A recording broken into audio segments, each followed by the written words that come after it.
Hello, hello. Welcome to panel discussion number 4, Transformative Leadership. Our circle of fame meant to create a space for heart-centered, driven, world-class experts who have so much knowledge, passion to help people to be the best. And today we will speak about leadership. Before we introduce ourselves briefly, I want to show my appreciation to Alan Edwards, who will be moderator for today and help us to keep on time and give all our amazing expert opportunity to share their knowledge and experience.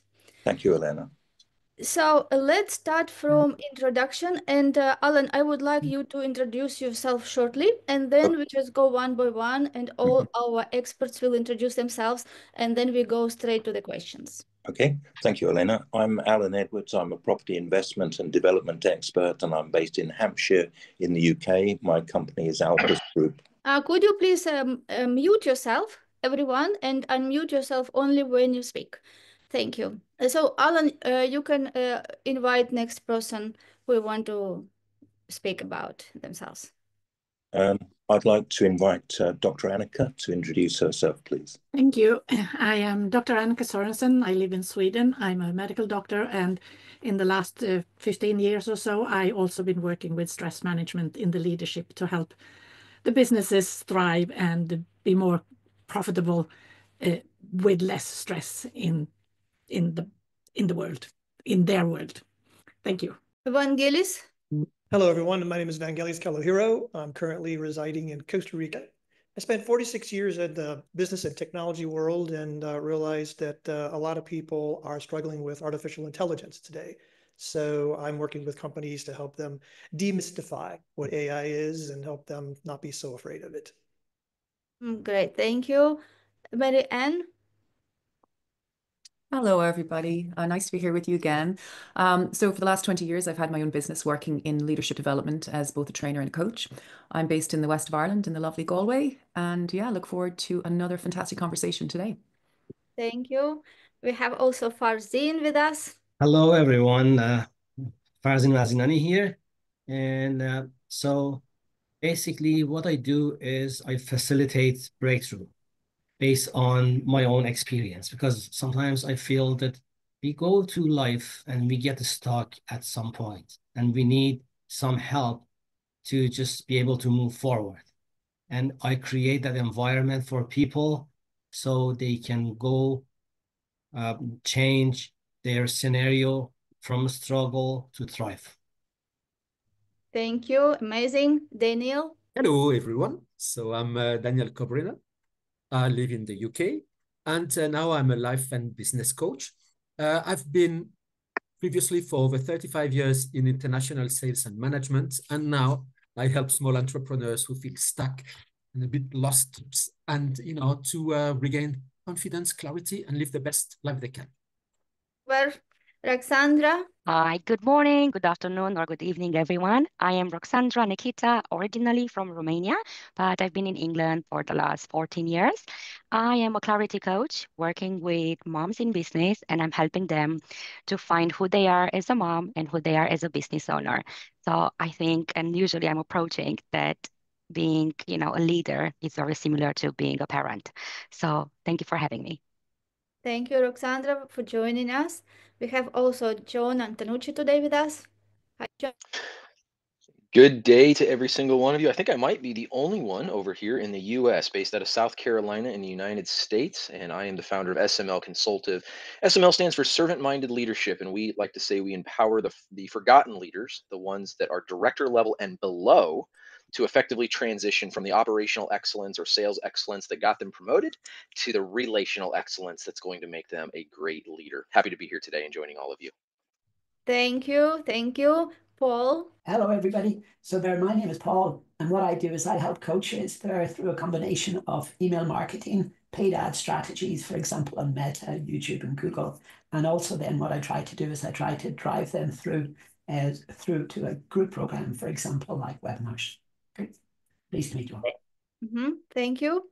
Yeah, so I'm excited to have you all today with us in panel discussion, and I expect that we will have so powerful message today together that so many people who will watch us will have so much value. So let's go now straight to the questions. You're muted. Alan, you're muted. Thank you. Our first segment for the questions is defining transformational leadership. We'll spend 10 minutes on this, but the first question is, what does transformational leadership mean to you, and how does it differ from other leadership styles? And the person I'd like to invite to start things off on this is Daniel Kobryner, please. Guys, don't forget to unmute yourself. Okay. Thank you, Alan. Sorry, yes. So for me, transformation leadership, it's a leadership style that focuses on inspiring and motivating individuals to achieve their full potential and exceed their own expectations. It fosters personal and professional growth and emphasizes vision, values, and positive change. So for me, the key aspects of transformation leadership are, first, there's inspiration and vision, because leaders have to create a compelling vision that inspires teams to strive for a shared purpose beyond individual goals. The second aspect is very important. It's about personal growth and development. The idea is to focus on mentoring and coaching team members to enhance their skills, their confidence, their self-awareness. Third point would be about emotional intelligence. It's really building a strong relationship which are based on trust, empathy, and authentic communication. Then it's about innovation and change as well, because it needs to encourage creativity, new ideas, challenging the status quo, and drive meaningful progress. And the last point would be to empower. So it's about empowerment and autonomy. It's really about delegating authority, encouraging individuals to take ownership of their roles and decisions. So the differences between, transformation leadership and other styles is that it's really based on it's based on really rewarding people and empowering people, So, and obviously, I'm not going to go in all the type of other leaderships because they've got, but really it's about helping people or empowering people to give the best of themselves. And I'll stop there. Very good. Thank you, Daniel. Could I ask Paul McKeown to give us your opinion on what does transformational leadership mean to you, and how does it differ from other leadership styles? Sure. Okay. For me, in my opinion, what it means is it's all about inspiring leaders to take a decision. And in my experience there, it's all about making them to take this decision 7 times faster. So in other words, instead of waiting a week or 2 weeks or a month or 2 months, they keep putting it down the line to decide what I put or what the people put in front of them, for example, their offer. If they're not prepared to take a decision and to invest in themselves after a 45-minute helpful presentation, then they're simply not ready. So if they're not prepared to invest in themselves, then they're not, in my opinion, transformational leaders, because they're simply prepared to steep themselves, to invest in their past, rather than to take an action and then to try to move forward towards the future. So that's my definition. Thank you, Paul. Van Gellis, would you like to give us your opinion about transformational leadership, what it means to you, and how does it differ from other leadership styles? Absolutely. As I look back on a lot of the projects that I participated, there was a common thread, a theme that just organically unfolded. And it's got 3 parts that if I break it down, and one of them is teaching. Teaching is about transferring knowledge, and it just basically focuses on giving structure and facts and basically builds a foundation. And it's effective for conveying facts or instructions, but teaching on its own doesn't always address how information resonates or adapts to individuals. Sharing takes it a little bit further than just transferring knowledge. This is about telling a story, basically offering personal experiences, and builds an emotional connection. And that invites others to identify with what you're speaking about. And it also makes it more, what I say, relatable. So it bridges the gap between facts and human experience, provides a practical application of the knowledge. So teaching is the what, and sharing is the how. The third part that I've noticed is really pushes it even further.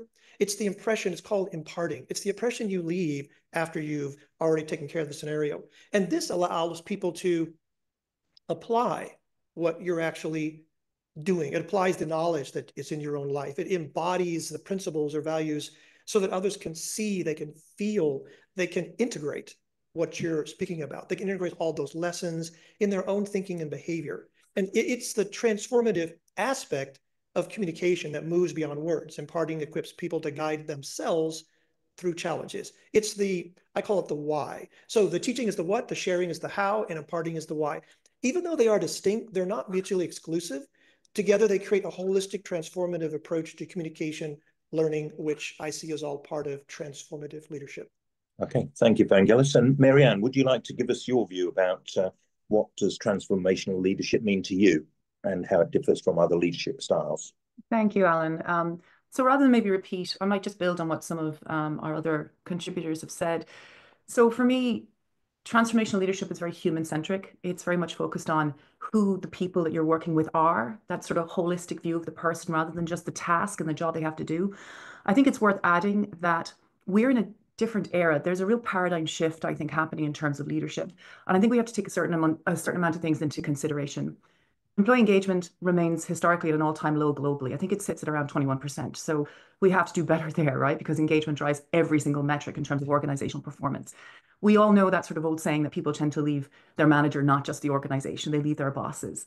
We also have to recognize the context that we are working in a really diverse, multi-generational workforce. So we need to be more inclusive, we need to be more adaptable. And then we have AI and the complexities that that's bringing into the workplace. It's changing the way people work. So as leaders, we need to be able to move, we need to be able to evolve with that change. So I think transformational leadership has always been about turning talent into performance. That's what we want to do, get the most of our people. But we have to do that differently. I think we have to align people with purpose. We have to, recognize people's contribution. We have to focus on growing people. So I think, Vangelis, kind of as you're saying, it's not just about teaching, but it's about creating ownership of our own development. And I think really to engage in today's workforce, we're moving from sort of managing to mentoring, from directing to developing and coaching, from controlling to coaching. I think there's a real shift in the paradigm of leadership, and there's more work to be done there, but it's really exciting. I think the potential, not just for organizations, but for that way of showing up in the world can improve not just our businesses, but actually our communities. I mean, I think we have a marvelous opportunity here. Thank you, Marianne. We're going to move on to segment 2 now, which is vision and inspiration. And we've got the first question in that section is, how important is vision in transformational leadership? And how do you craft a compelling vision that inspires action? So I'd like to invite Farzin to actually contribute on this question, please. Sure. So we are talking about a vision. So to me, vision means expectation. So what does it mean? When we are moving towards a worthy goal, we are moving towards something that our heart is singing towards. So we might have some mental goals, and that might be affected by different things like social programming and so on. But when we are changing the scenario to something that is coming from our heart, what happens is that our vision changes. It is not based on the programs that is running on the background. It is based on our heart. So heart-based vision, our heart can see. And when we have that kind of vision, things start to change. And so as a leader, if I be able to provide the environment for the people who I'm working with the situation that they can flourish in there, instead of just following the instructions and doing the things that they should do as tasks and hitting the goals and stuff like that. If I be able to open them up to their own heart, everything starts to change. And it is the message of hope that we can give. And you all know that hope can be very strong. They did that experiment in the 50s. It is called the rat experiment for hope. So they put a bunch of rats in a pound, and they are waiting to see how long does it take for them to give up. Those rats, after a while, they cannot swim anymore. They go to the bottom of the pool. So how long did it take? About 15 minutes on average. And then they did another experiment. just before that 15 minutes is over, they took the rats out of the water and dried them out and waited for a couple of minutes and put them back in the pond. How long did it take for them to just go to the bottom? It was 60 hours. From 15 minutes to 60 hours. Can you imagine that? That is the message of hope that we can provide for people. When you open up somebody to their own vision that is coming from the heart, you give them that hope that everything is based on the alignment with their mind and their heart, and then they can flourish in that environment. That is the vision that we can provide as leaders. Thank you, Farzin. Dr. Annika, could I invite you to give your view on how important is vision in transformational leadership, and how do you craft a compelling vision that inspires action? Absolutely, thank you. A vision in my world is crucial. It's everything in all leadership, and it's even more important in transformational leadership. If you don't know where you're heading, where shall people go? All over the place. You, the leader, are in charge, and you set the primary goal, maybe together with your leadership team, depending on the structure of the organization, and then use that goal to help your team envision what that means and how to get there. So you need to set a vision, and this is where your leadership style kicks in. In transformational leadership, you don't tell people how things should be or should be done. No, the best way is to see the vision together with your staff. And the people who are going to do the job, they are the ones that actually can see the road, and encouraging them to go outside their comfort zones and try ideas and work outside the box. And if you inspire them and stimulate them, they want to do their all best they can. And also, if you give them individual responsibility, they will function the best where they are at their best. So if you inspire them to see a vision in the end, of the end result, and encourage them to move towards it in their best way, you will create wonders in your business. Thank you. That's my insights. Thank you, Dr. Annika. Roxandra, would you like to tell us about how important is vision in transformational leadership, and how do you craft a compelling vision that inspires action? Of course, yes. I will say that I have to appreciate everything was told so far. And I work with moms entrepreneurs, so slightly different from working in an organization, which I've been there before. But vision for us as being an entrepreneur, or even if you just start up, or even if you have a six-figure business, is still the same. You need to make sure you understand what the message you want to give out in the world. And you need to make sure that your brand is aligning with that, what you're saying, your products, your services, everything, it's actually part of your vision. And once you start delegating things, and once you start building a team, you have to make sure they fully understand what's that vision. And similar with what was told so far, I strongly believe it's the same thing, that you really need to go deep and go deeper, go into their heart. Because once you discover their skills, their strengths, their gifts, I talk about team in general, this is when the magic starts to happen, because everything flows. Now they know we have a very similar goal, so we have the same vision, maybe slightly different, but at least we go in the same direction with our own gifts. And this is when everything flows, and this is when they're going to take action, because they will feel comfortable, they will feel confident, and they will do it, and they will do it great. And this is when the business will grow and everything will be great. Great. Thank you very much, Roxana. Marianne, would you like to give us your view about how important is vision in transformational leadership, and how do you craft a compelling vision that inspires action? Okay, so I'll probably keep this short, because I agree with what everybody said. This wider vision is really important, because people can align their action towards it, which is obviously really important. But the thing that I talk to leaders about a lot of the time is, why should anybody, I think there was a book actually with this title, Why Should Anybody Be Led by You? So many individual contributors who are really, really good at their job, they get promoted into leadership positions and never really contemplate, why am I leading? Why do I want to do this?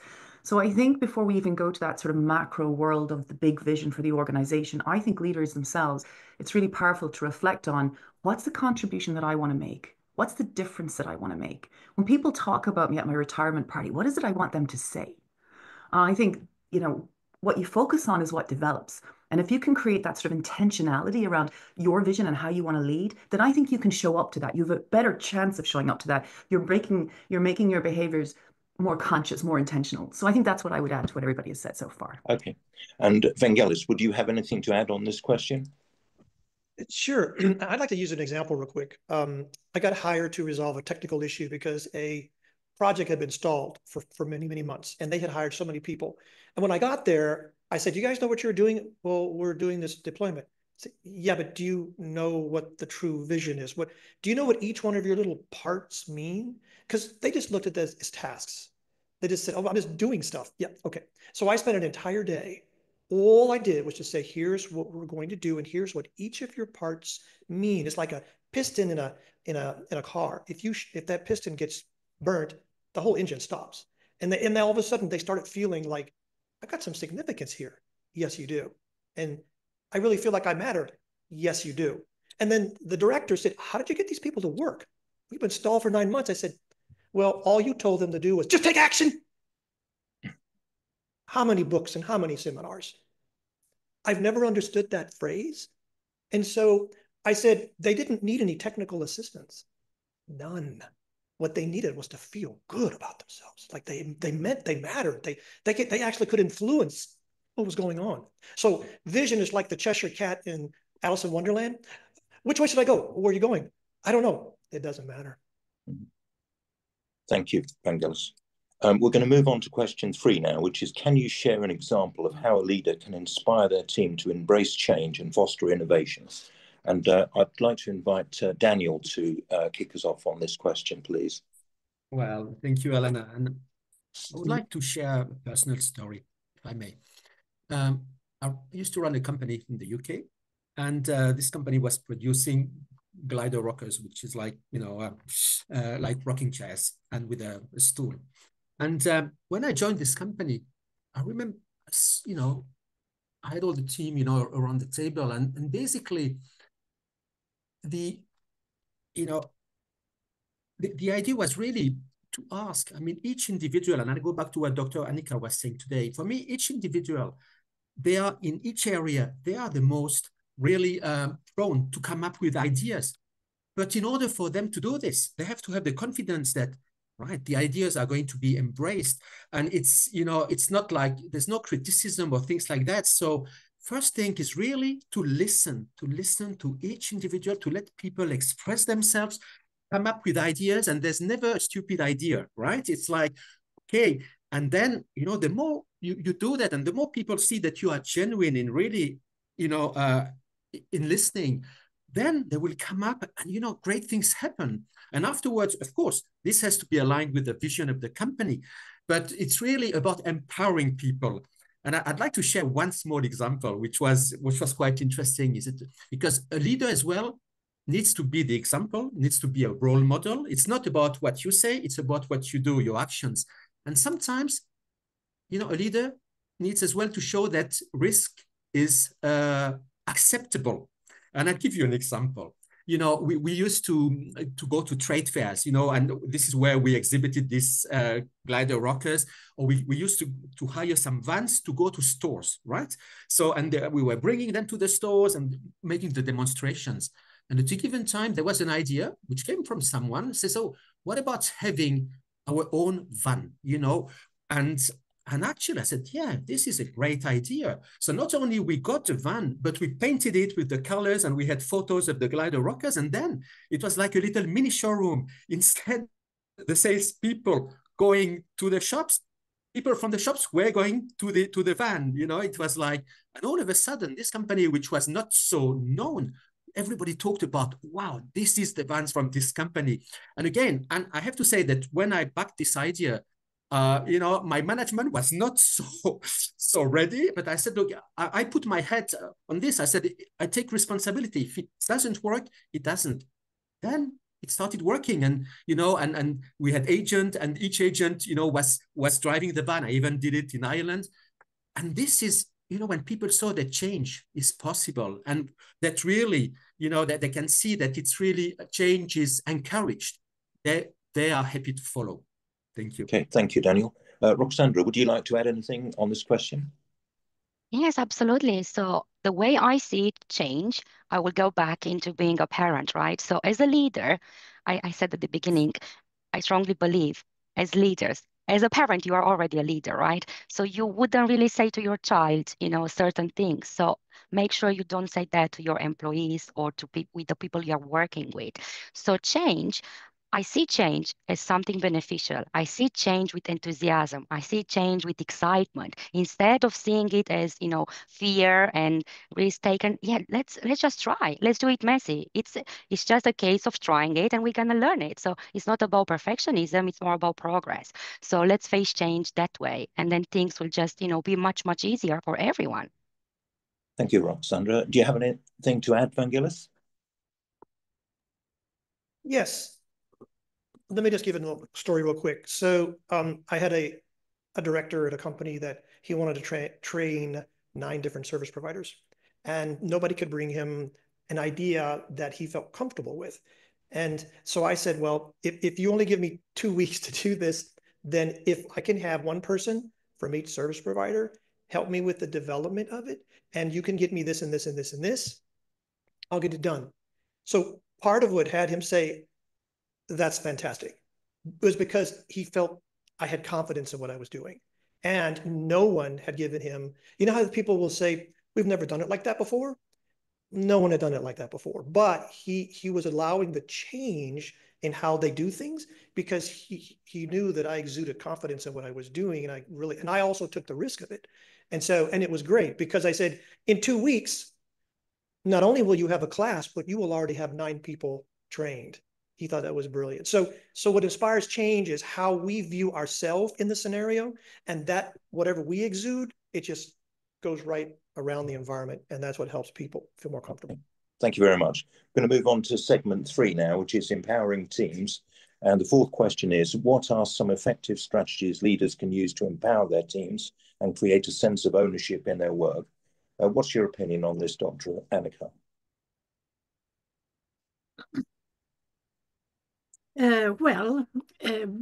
One of the strategies to use to empower their team is to have meetings or workshops where everyone can contribute with their ideas and their insights. That way you will have good ideas come up. It's like a mastermind, really. And the team can also decide who shall do what. That way they get to do what they do best and they can shine, and they will also know what the others do, and then they can see their own role in it, and they can see the communal goal with the whole process. And of course, you as a leader, you have to set the final goal, but you don't have to interfere so much in the road going towards it. And that way everyone will feel included, they will grow, and they will do their best job. Because when you feel that you belong, you will always strive to do the best you can. So that's the way I see this. Thank you. Marianne, would you like to give us your opinion on this? Yeah, so empowering teams and building a sense of ownership. I think there are three things that I'll speak to here. The first one is people function better with clarity. All right. So I think we have to have those conversations with our people that says, this is the job. This is what success will look like. What do you need from me? What do I need from you? You're co-creating clear agreements, impeccable agreements with people. We don't do that enough. I think that's really important, not just at the level of the task, not just at the level of the goals, etc., but also at the level of the relationship. Brené Brown says clear is kind, unclear is unkind. I wholeheartedly believe that. So I think that's the first thing I would speak to. The second thing that empowers people as work is leaders showing up as coaches. Nancy Klein, in her work, she talked about how you can be a thinking environment for another human being. You can be a thinking environment. There's nothing more powerful than helping people do really good thinking. So what does that mean, practically speaking? It means as leaders, we have to stop giving the answers. We have to ask questions. really insight, not leading questions, questions that we're waiting for people to give the answers we want them to give, but those really open, powerful questions. We need to hold space for people to speak, so we need to listen better. People do their best thinking when they feel heard. I have found, even in my work as a coach, people sometimes come up with their best ideas in the speaking of them, in the forming of the words, right? So bringing presence and deep listening in your conversations with people. You're coaching, it's a coaching style right there. Encourage problem solving rather than giving solutions. So that's the second thing. I think it's that leader as coach. The other thing that empowers people and gives them ownership of work is the climate that you create.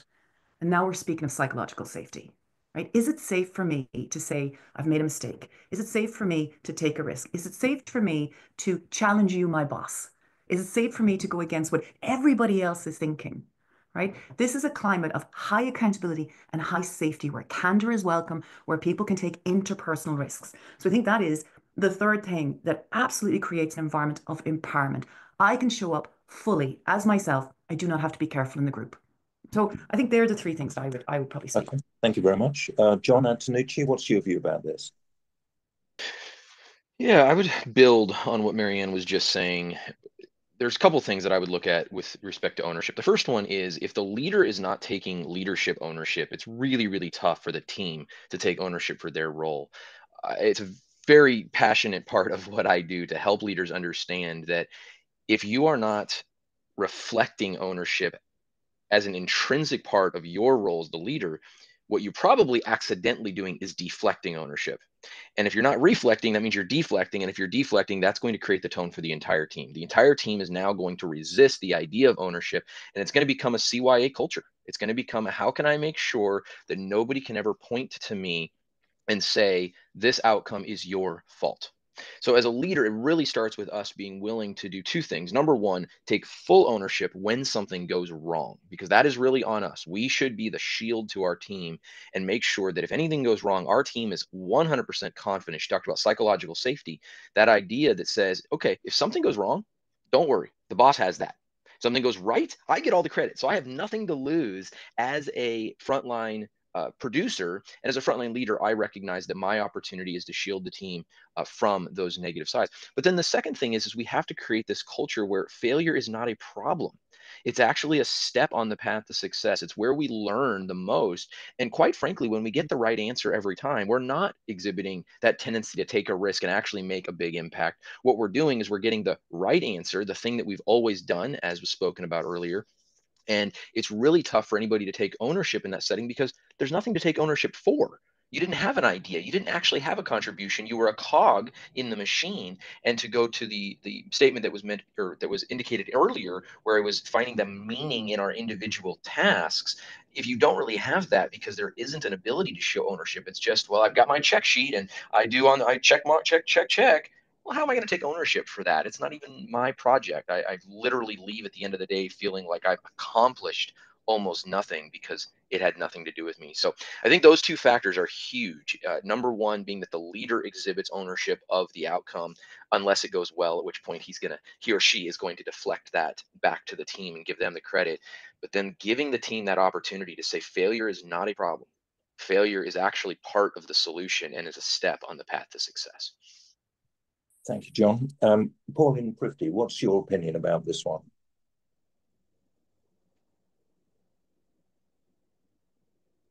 Pauline, Okay. are you unmuted, Pauline? I think I am. Yeah, How about now? Oh yeah, sorry. I think it comes down to three elements: freedom, the freedom to allow them the freedom of expression. Two, to allow them the freedom of creativity, so they really create something.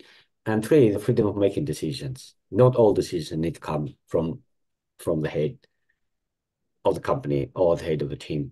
So these are the three freedoms I think it's important to allow to share with the team. Okay, thank you. We're going to move on to question 5 now. How do you ensure your team feels valued and motivated, even in the face of adversity or uncertainty? Gellis, would you like to kick us off on this one? Sure. When people feel they have no agency, no responsibility, no influence to anything that's happening, there's a tendency to fear the unknown. I mean, if you're the one doing stuff, well, it's not unknown because you're doing it. But when you have this uncertainty, or you've never been somewhere before, or you don't even feel like you have the freedom to make a decision or choice, there's that fear. And many corporate cultures, they create this type of behavior. And it's already been mentioned before about failure is not an option. And then years later, they came up with, well, fail often and fail quickly. And I'd like to change that perspective, because to me, I think John alluded to it a little bit earlier, you change the words of failure and mistake to opportunities to actually go ahead. So now you've got growth, you've got an opportunity to see something different. And really, a lot of decline in creativity is because curiosity is squelched. It's the ability to be curious about something allows you to explore new avenues, new ways of seeing things. And I view conflict as just simply a clash of different perspectives, ideas, or interests. And it's not, a conflict is not good, bad, right, or wrong, positive or negative. It's just, you don't want yes people around you. Because if someone always agrees with me, I can't tell if what I'm saying is really something wonderful or not. But if someone says, yeah, may I push back, or may I give a different perspective? So if everyone agrees all the time, there's no way of challenging things. So for leaders, I think the key just also lies in facing their conflicts and also taking ownership of what they're doing, so that people can see how you handle the uncertainty, adversity. As I think I said earlier, if we lead ourselves, people will see how we lead ourselves, and then they will take ownership when we take ownership, and when we show vulnerability, so will they. Thank you. Marianne, what's your opinion about this one? Thank you. So I'm reminded of I was delivering training to a group of leaders a couple of years ago, and they were going through what they referred to as transformational change. And at the beginning of this change process, everybody was involved. You know, the whole sort of World Cafe facilitated engagement, and it was fantastic. And people got on board and they're really excited. And I'd say probably 14 months in, I was asked to come in and work with some of the leaders in terms of how they might support their people through the remaining change that was going on. And you know, when you can walk into a room and you go, there is something wrong here. Like, there is something wrong. And I knew these guys because I've worked with them before. And I said, okay, here's the agenda. Here's what we're going to cover today. And I was like, I said, guys, what's wrong? There's something wrong. You need to tell me what's wrong. And they all looked at me and said, Marianne, how wonderful is it that, you know, you're here to help us help our people through this change process. But I don't know if I'm going to have a job in 6 months' time. Nobody's told me what's happening to me. So how could we expect them to show up with that sort of positive intention with their own people when they were feeling that fear and that stress and that uncertainty about their future? So I think when it comes to helping people through, keeping them motivated through adversity and change and uncertainty, you have to communicate more, not less. Because when we're uncertain, we make up stories. We fill the gap in our knowledge with the stories that we make up. So I think that's like an important point. And even if you don't have all the details, by the way, you can say to people, I don't have all the details, I don't have all the answers, but here's what I do know. Am I out of time? Yes. Okay. Roxandra, would you like to add your opinion on this question? Yes, of course. So the way I see it, so especially value and motivated. So it's always a case of asking yourself, how do you feel valued? You know, how do you feel you did a good job? How do you know you've been a good leader? How do you know you've been a good mom or a good wife or a good husband or all, you know, ask yourself. And then after you do that, it's just a case of making sure that you don't really need to the external motivation, especially when we're talking about leading a team. And you really need to get to know them. You really need to get to know how they feel. And not just in the workplace, but also, you know, if they are facing any challenges outside of work, because that will probably reflect in their progress and the way they show up at work as well. So I definitely say that building those relationships and starting talking more about feelings and starting to getting, you know, to get to know what they like, what they don't like, you know, what makes them anxious, what they are really good at, those type of things, then the inner motivation kicks in. And once they are already motivated, you know, because they love what they do, they know they are valued, they know they are doing a great job, then you don't have to put that effort, you know, at all. And another, I would say, strategy would be a case of, I used to be a teacher for 10 years. So I'm always all about, you know, games and positive reinforcements, and make sure you do have like a way of rewarding, like a rewarding system. You know, it might be the employee of the month, you know, all those type of things. They do bring more positivity, and they do encourage people to do better and to be 100% motivated and feel valued. Okay, thank you very much. Pauline, do you have anything to add on that one before we move on? I think it's important also as a leader to always have a backup plan, a plan B. Things go wrong all the time, and regardless of the nature of the project. But when you've taken care of a backup plan or plan B or even plan C, if needed, then it's going to be easier for the team to go through that difficult period. So I do believe really a lot on making sure that to have a backup plan. You don't need to tell them, but you should have one. Okay, good. Thank you. We're going to move on to segment 4 now, which is communication and influence. And question 6 is, how can leaders communicate effectively to motivate and align their teams towards achieving transformational outcomes? Dr. Annika, would you like to lead us off on this one? Absolutely. As Marianne so beautifully said before, it's this transformational leadership is shifting from managing to mentoring, from directing to developing, and from controlling to coaching. I think that is the essence of it all. And when people feel safe and trusted and are encouraged to take the steps of their own, they will be extra careful to do a good job and move towards the goal. Because our basic human reaction to this is to want to show that I'm worthy of the trust. So I will do my absolute best. So they will grow and want to do their best, and making the work done very hugely. It benefits the company. So it's really a win-win to empower people to work at their best. Okay, good, thank you. Marianne, do you have anything to add on this one? I'll be brief. I'm going to quote Judith Glazier just to begin with. She wrote the book on conversational intelligence, and she said, to get to the next level of greatness depends on the quality of the culture, which depends on the quality of the relationships, which depends on the quality of the conversations. Everything happens through conversation. I've already spoken about those conversations that align around expectations. I've spoken about coaching, but we also have to have those courageous conversations where we lean into discomfort. So having conversations is crucial, but how we have those conversations, the skills and the mindset we bring into those are equally important. I spoke about listening. I spoke about asking questions, but also I want to mention being open to influence. When you're in conversation with people, are you addicted to being right? Are you open to changing your mind, to being a perspective taker, not just a perspective giver? Can you prime the conversation for trust? Can you say to people when they're coming in, there is space for you in this conversation, even if it's a challenging conversation? This is a partnership approach. And then I will add one other, and this is another Judith Glazier one, but she talks about making sure we're all standing under the same reality. And she refers to this double clicking. So double clicking is saying something like, gosh, Marianne, I wish I was more influential. And then Dr. Annika goes, Marianne, when you say influential, what is it that you mean by that? It's a really powerful, simple tool, but it makes all the difference in the world in terms of conversations. Great, thank you. John Antonucci, what's your opinion on this one? Well, first I want to push back a little bit on the question, because the question is, how can we effectively motivate and align our teams? And I don't think that we do align our teams. I think we invite them to join the vision. And I think when we're coming to this idea of it's, how well I communicate is going to determine how well people will align, we put a lot of pressure on ourselves that I don't know that it necessarily belongs there. I think that we really should come at it from the perspective of let's cast a vision and invite people to join. In that line, I think we also have to recognize that we are really bad communicators. Like, just as human beings, we come at this with a set of perspectives and agendas and all the things that we have, and it makes us really bad. And so we have to start. Marianne touched on this a second ago. I keep banking off of her, but we have to start with listening, and not just listening to respond, but listening to learn. Genuinely learn where they're coming from, what they think, what their values are, etc. And then when it does come time for us to speak, we can do that empathetically, recognizing where they are and speaking in a way that meets them where they are, so that they have the easiest transition to align if they want to. Thank you. Pauline, do you have anything to add on this one? Not on this one, I'm sorry.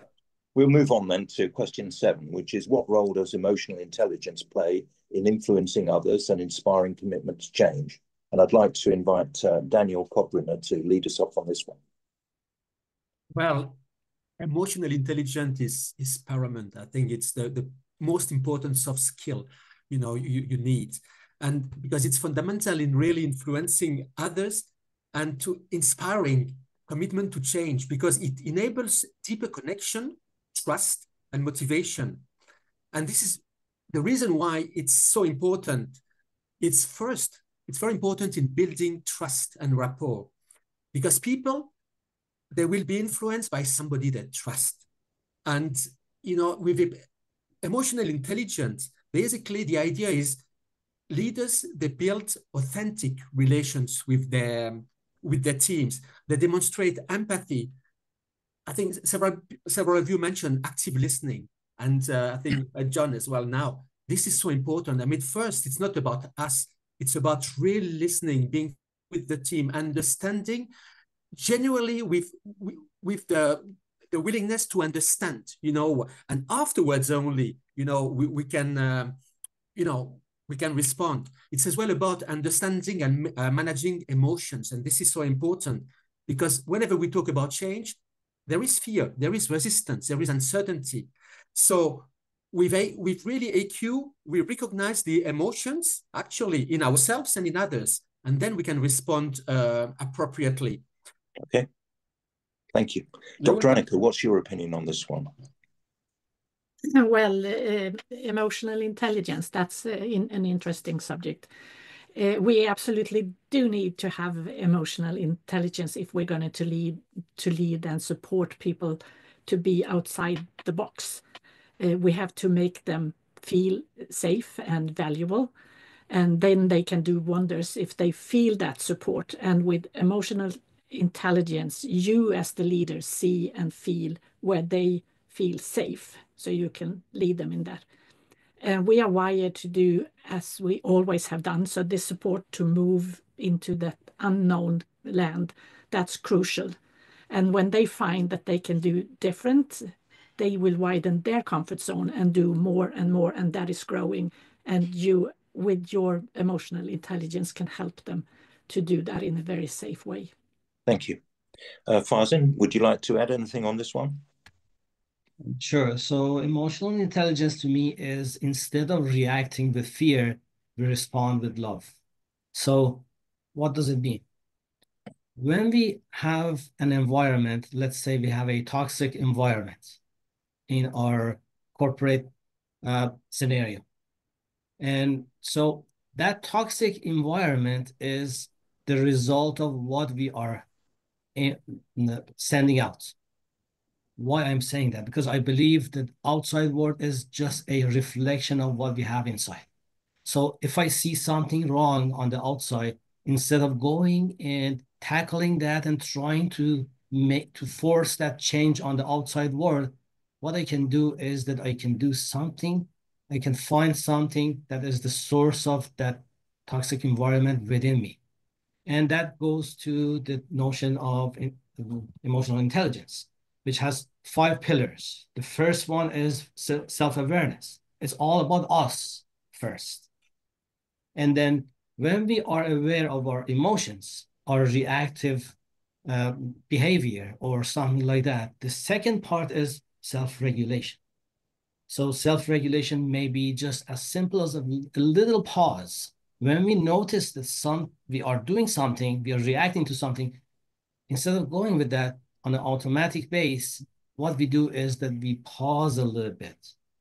And then that pause creates the environment that we can regulate that kind of thing within ourselves. So it starts from ourselves. And then the motivation. If I don't have enough motivation, what happens is that the environment that I'm leading is not going to have enough motivation because it's contagious. It's like an anxiety. Some people say that there are some research done by scientists. They've seen that how an anxious leader can create the whole environment anxious.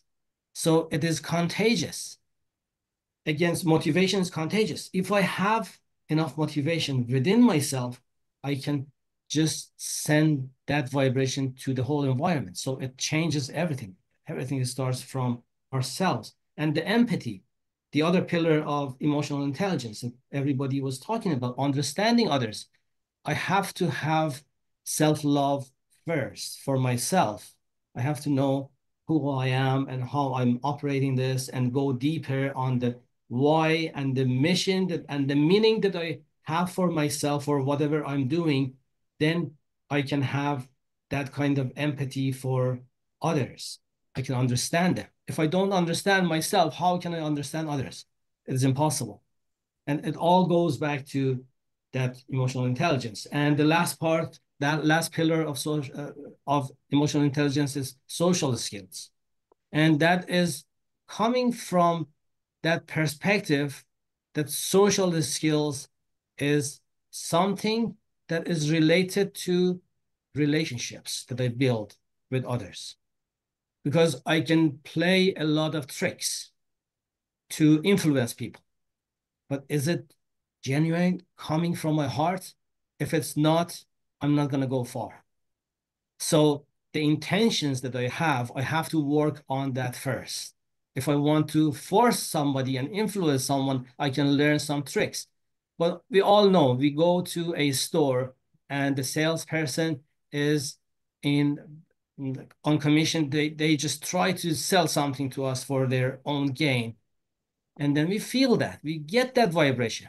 And we go to another store, the salesperson is there to just help us, and he or she comes forward to help us. We feel that. It is the vibration, and it is coming from us. It is not the outside world that we want to change. We want to increase our emotional intelligence, and what happens with that is that it affects the whole environment. The whole company is going to be shifted with one person increasing their own level of consciousness. Thank you. Pauline, would you like to add anything on this subject?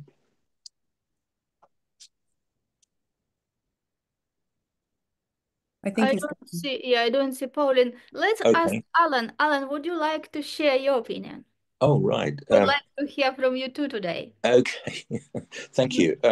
Yes, I think it's so important, this emotional intelligence, because it can mean the difference between success and failure.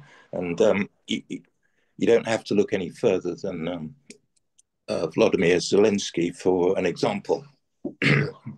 When faced with, what would seem to be impossible odds, he has the emotional intelligence to actually lead his people in a successful resistance to something which one would not have imagined would be possible from all the doomsayers 3 years ago. And he brings to mind someone like Winston Churchill.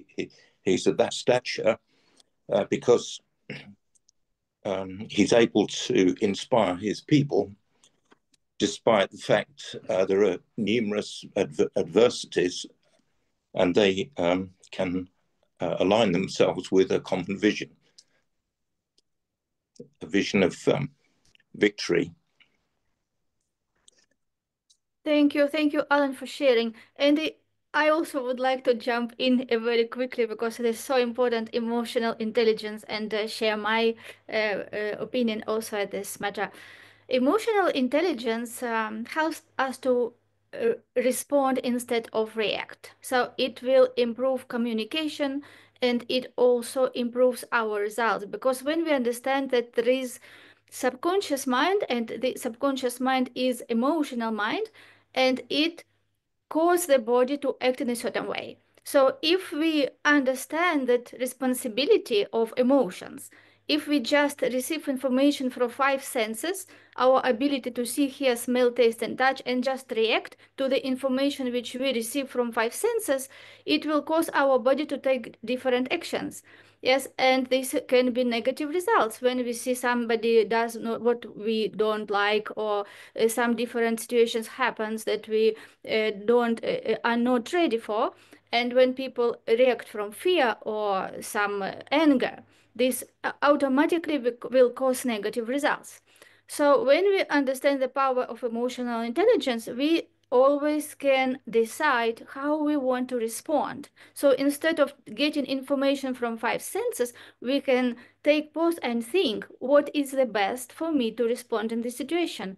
And in this case, we will not get emotionally on autopilot just based on that information from 5 senses, but we will deliberately choose the thought which we want to see and we want to have, and we will also help other people to be thoughtful and make decisions based on their goals, not just based on those five senses. And in this case, we will get emotional about outcome, what we want. So instead of letting outside factors to dictate our feelings and our actions, we will choose what thoughts and which actions we want deliberately have. And this is how it will get us closer to the goals we have. Thank you, Elena. Yeah. Shall we move on to segment 5? Yeah, now the stage is yours. Okay, thank you. Unless anyone else has anything to add on the issue of emotional intelligence, it's clearly so important. Marianne, would you like to add anything? Maybe I'll just one small thing to add to it. Leaders who act with emotional intelligence just show up very differently to people who show up lacking in emotional intelligence. How we show up to others has a huge impact on how they feel, and how they feel affects their decisions, their behaviors, and their performance. And I think if we look at like the neuroscience of emotion, this whole field is growing hugely. But if we just take Barbara Fredrickson's work, and she talks about pleasant emotions broaden and build and unpleasant emotions narrow and limit. So just briefly, I will say that, for example, if I'm uncertain, I'll make assumptions. If I'm stressed, I'm likely to be more reactive. I'm worried, I'm problem focused. If I'm linked to purpose, then I'm likely to engage with others. If I feel valued, I'm likely to care for others. If I feel informed, I'm likely to be more solution focused. Empowered, I'm more likely to innovate. So emotional intelligence is, I think, like the most crucial thing that we need to develop in our leadership, because it absolutely impacts how I can show up to you, the decisions I make, the behavior the actions that I take, and the performance that I get from those actions. So maybe just add that into it. Thank you. On segment 5 then, overcoming leadership challenges. Question 8, what are some of the most common challenges leaders face when trying to inspire change, and how can they overcome them? Farzin, would you like to lead us off on this one? Sure. So I believe one of the main ones is resistance. When we try to just lead in an environment, people can resist. Why is that? Because they might not have the same vision that we have. So if we be able to just clear the vision for them, it might create a lot of change. I give you an example. Let's say I'm in a hospital and I'm working there as a cleaner, a janitor or something. And I'm in a hospital, I'm not motivated. I go to work every day and it's a hard work and I don't like dealing with whatever I'm dealing with during the day, and I'm not in the mood to progress. And somebody from the leadership comes and we have a friendly conversation, and she's telling me that I know your value because I know that you are here for the daily task that you're doing. But whatever that you don't know is that you are contributing to people to get better.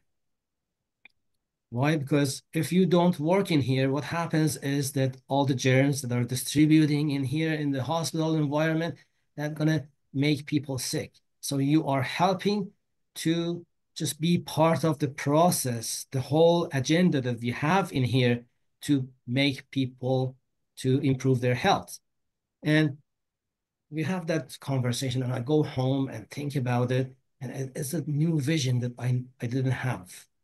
And so before that, I was resisting because I didn't have that kind of perspective. But that new vision is changing my resistance. And sometimes it is not that easy to change the resistance. I give you another example. I was hearing a story. It was very interesting. Somebody was telling that story that it was an old lady, and she said that I was part of the groups that we were releasing those people the black people who were in the West, in the South, in the US, and those they were captive and people are just treating them badly and stuff like that. So she said that I was part of the group to help them to move north and be free instead of slave. They were at the slavery time. So, and somebody asked her, what was the hardest part for the process, because she had to arrange for them to go escape from the house that they were in. They have to go and to a train and travel far to the north, and in the middle of the way there were a lot of dangers and stuff like that. So he asked her, what was the hardest thing in that process? And she said the hardest thing was convincing those slaves that they can be free. It was not the physical, it was on the belief system. And that was the hardest part for that person. So if we be able to facilitate that to people, we drop those resistance. And that is one of the most common challenges that the leaders face, because they say a lot of things, nobody can understand them, nobody come along. But if we be able to just expand their vision, then we can facilitate that change. And then it starts from us as well. We have to extend our vision first, and then we see something that they cannot see, and then we can help them out. Thank you, Farzin. Paul McKeown, what's your opinion on this? Right then. So you see, what I always hear from a marketing perspective are always the same things: resource constraints, time constraints, resistance to change. How am I always going to find the time? But you see, for me, inspiring change is less about authority, and it's more about influence and patience. And you see, what I always do is I always show them this 3-step framework. And this is basically documented. Number 1, demonstrated. Number 2, duplicated. Number 3. So to explain, like documenting, as Marianne said, people function better with clarity. I love that expression that you made, by the way, Marianne. Unclear is unkind. I have to remember that one. But there, it's also like, for example, whenever we're demonstrating it, there we can see, for example, if there are any holes in our systemized checklist that we're trying to give to these people that are resistance to change, that are saying we don't have the time or something. And then, as John Antonucci said, it's all about listening to learn. So then, for example, what they have to do is they have to sit there, they have to watch us demonstrating it, and then they have to be able to duplicate it. And then, for example, this can lead to other things. But it's all about, you see, like this communication is king. Because you see, transformational leaders, in my opinion, how they succeed is they succeed by turning these obstacles into opportunities for collective growth. And that's my opinion. Thank you, Paul. Roxandra, would you like to add anything? Yes, I would say that from where I am and from where I see things will be conflict. So I can see more and more leaders that actually they are afraid of and avoiding the conflict. So this will probably be a case of really learning on how to give feedback. And when you give feedback, don't focus on the person, focus on the solution, or focus on the problem that actually is in the business. So they will not take it personal. And also, as a teacher, I used to give feedback back, in a very nice way. And we call it like sandwich method. So you start with something positive, something more negative, and what actually needs to be changed, and then positive again. So they don't feel like they are criticized. So, and it's not just in leadership. I see it more and more, like we are kind of so scared and so afraid not to disappoint, not to be in a conflict. And I think we have to start and show up as, okay, it's part of the business, it's part of the world. You cannot avoid conflict all the time, but what you can do, you can understand the other person's perspective, and then you can actually make a plan and try to understand what's the next step to move forward. Thank you. Pauline, would you like to add anything on this question? Alan, we don't have Pauline with us, so... Oh, okay, sorry. Daniel, Daniel, I think, wants to... Okay, yes, Daniel, go ahead. I mean, it's fascinating, and thank you so much for everyone. And you see, communication, as mentioned, it's really the key word. We have to be very open to answer questions, to really to have people around the table so that everybody understands. So this is, and speaking from the heart, really, it's like so that people feel. And one word, which I don't think has been pronounced so far, is to show ourselves vulnerable. We are vulnerable. We are human beings. Sometimes we don't know. You know what? We as well, we have to communicate this as well. Again, it's like, it's really to show that, yes, we understand people, they don't know, but we are going to do the best with what we have. And together, by communicating together, by helping each other, this is how we are going to overcome the challenge. Thank you. Thank you, Daniel. Question 9, how can leaders maintain resilience and stay focused on their mission during times of resistance or crisis? Dr. Annika, what would you like to say about this? Well, to maintain your focus and be resilient, you need to take good care of yourself, body and mind. And you need to do that all the times, but it's even more important in times of resistance and crises. So, and that means that you take care of your sleep, your food, and your physical activity, those basic things that we always have to take care of. And like I said, more important. And there are other tools that I want to mention here, and that could be to help you with resilience and to stay focused, is to be in masterminds and have accountability partners.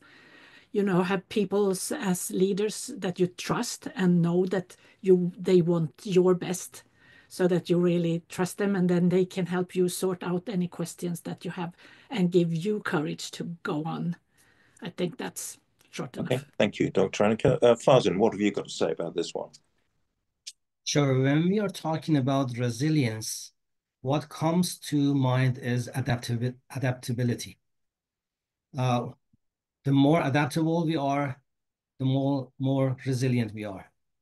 And, you might have heard that which one is stronger, a dinosaur or a mice? And we think the dinosaur is strong, but they couldn't adapt to the cold. But they say that mice can even adapt to any environment, even a nuclear bomb. They might be the only species that can survive because they are adaptable. So resilience equals adaptability. And then for adaptability, one key component is that if we get stuck to even our vision as a final scene, then we get stuck in there. Why? Because if scenario changes, we are not able to adapt ourselves. So we're going to have the vision, and we're going to have the meaning behind the vision. That is another layer. And then at the end, we're going to leave the results to whatever that is going to be happening. And we believe that that is the best thing that can happen. With that kind of process, we can have that resilience to any kind of environment. Thank you. Paul McKeown, do you have anything to add? I do indeed. I've listened to you, Alan, talking inspirationally about the Ukrainian president, Zelensky, and of course, the very, very famous Winston Churchill. And I'm sure that you could probably do a million times better job at articulating this, but I'm always inspired by the words from Martin Luther King, who said something along the lines of, the ultimate measure of a leader is not where they stand in moments of comfort, but it's where they stand at times of challenge. But I would really, really like to hear, if time permits, of course, your perspective on this, Alan. Yes, that's quite interesting. I definitely agree with you there. I've been privileged to know many great leaders, and it's a sort of indefinable track that they have in their character that people will identify with them and will follow their lead because they trust them, essentially. And yeah, there are so many civil rights leaders who have, held the torch for equality and so on. And, the adversity some of these people went through was just incredible. And yes, it's definitely the behavior in times of adversity that shapes a person and shapes people's perception of them. Yes, I definitely agree. If we had more time, I would definitely, have quite a long discussion about this. We could talk for hours about it. Would anyone else like to add anything? John Antonucci, would you like to say anything on this subject? Yeah, absolutely. I think that one of the most dynamic ways that we can kind of have resistance and stay focused is to ensure that our heart is in the right place.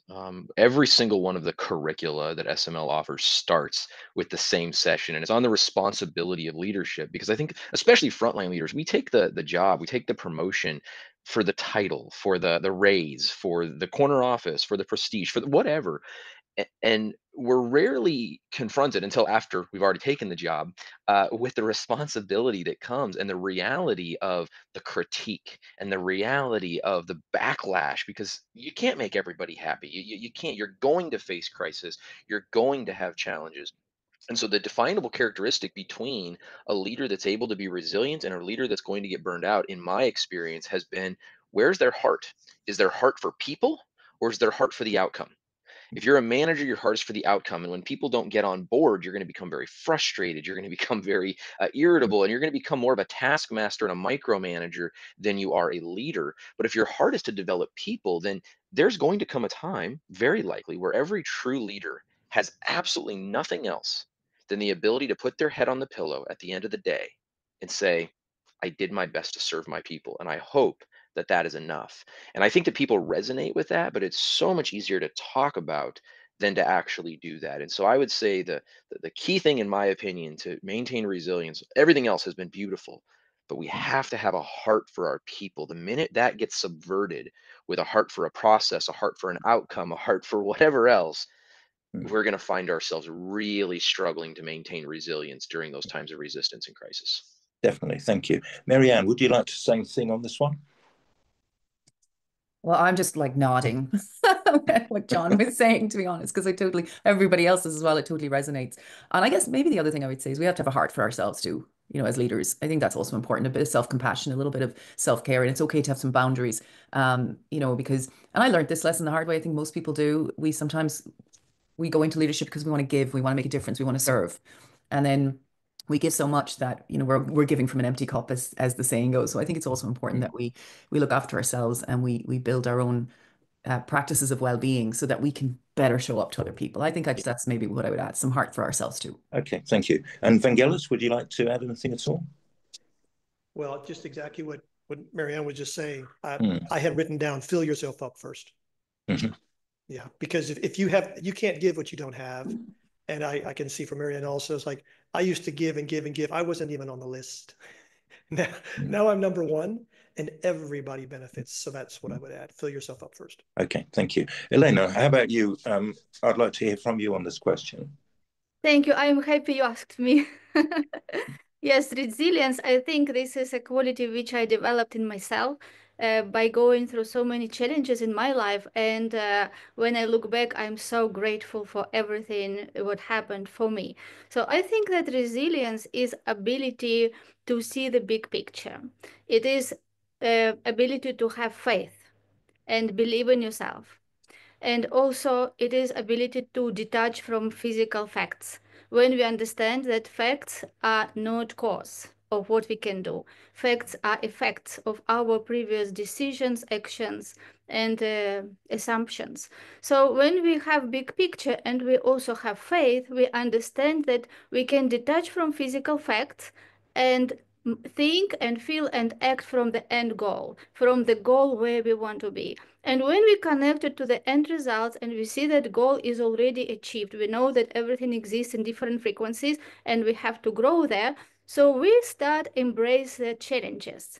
Yes, we don't react negative. We know the law of the opposites, and we know that in every negative situation, there is the equivalent of the positive. So when we train our mind to see positive in every negative, we learn the lessons, we grow, we become that person who we're meant to be. Because I strongly believe that if we have big goal, we will be given enough challenges to grow.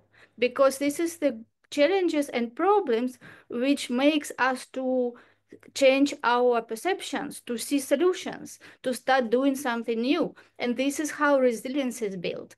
And this is very important for leaders to be bigger than themselves, to have much bigger vision, which only includes them, but have the vision for their team, for their company, for even bigger. Yes, like we can have ourselves, we can have family, we can see team, we can see company, but I would encourage everyone who listen for us, have the vision for really mankind, for many people much beyond what we can see around, because every of us came here for the with the mission. And I appreciate every one of you to be here and sharing your knowledge, your expertise. I enjoyed so much listening all of you, and I'm sure that everyone who comes and listen to this panel discussion will gain so much knowledge and so much value in such panel discussions. So I think that we finished the last question, right, Ellen? Yes, that's right, Elena. Yes, and so I want to appreciate every one of you who took time, came to our panel discussion, shared your knowledge, and appreciate also, Alan, that you did amazing job. We finished on time, exactly. Very well done. So our official part is over. And if you have just something that you wanted to mention today, I saw a couple of times John wanted to speak something, Roxandra wanted to say. So official part is over, but if you feel that you want to say something, that something is very important, let's do it. Let's just get 1 minute, everyone who wants to participate, and tell what you wanted to say. Yes, so John, let's go. Yeah, on the question of the challenges we face, one that wasn't explicitly mentioned is imposter syndrome. The reality that we don't think that we are good enough to be in the position that we're in. And that can make it really hard to show up. It can make it really, really difficult to inspire our team because we ourselves are not inspired. And so to the point that I made for question 9 regarding really making sure we have a heart for people, and then it was followed up with a heart for ourselves. I'm a firm believer that you can lack a lot of skills as long as you genuinely love people, you're a leader. And if you're facing that imposter syndrome, I would encourage you to look at that. If you genuinely care about your people, you have what you need to lead. Sure, there might be skills that you can add to that toolbox, but that's what a real leader is. A real leader is one who loves their people. And so that could be a challenge that people might be facing. And I thought I would bring that up. Thank you so much. I think Roxandra also. Yes, very shortly, I just wanted to add that if we really want to see more leaders that are resilient, we should probably start raising resilient children. So the way I see this and the way I do, I have a 2-year-old, and it's a game changer because I let him to fail.